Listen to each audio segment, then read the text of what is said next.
Bhagavathi life style. இப்போ நம்ம எங்கே இருக்கோம்னு பார்த்தீங்கன்னா திருத்தணி கோயிலில் தான் இருக்கோம். பாருங்கள் அங்கே மலையெல்லாம் இருக்குது பாருங்கள்.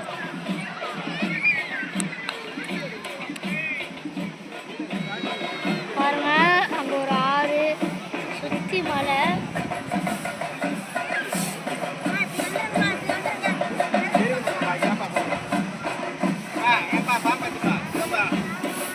இங்கே பார்த்தீங்கன்னா நான் தேடிட்டு இருக்க ஒரு பெரிய விஷயமே குரங்கு.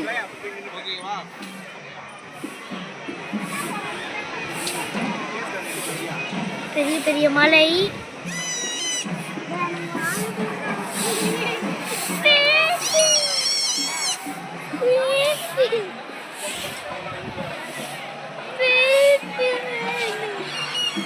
பார்த்தீங்கன்னா இப்போ வந்து கோயிலில் தான் இருக்கோம். சாயந்தரம் மறுபடியும் கோயிலுக்கு வருவோம்.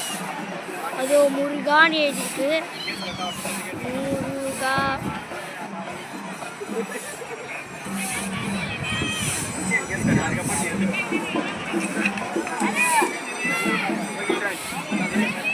காவடியில் எடுத்துகிட்டு வந்துருக்காங்க. பால் குளம் காவடி.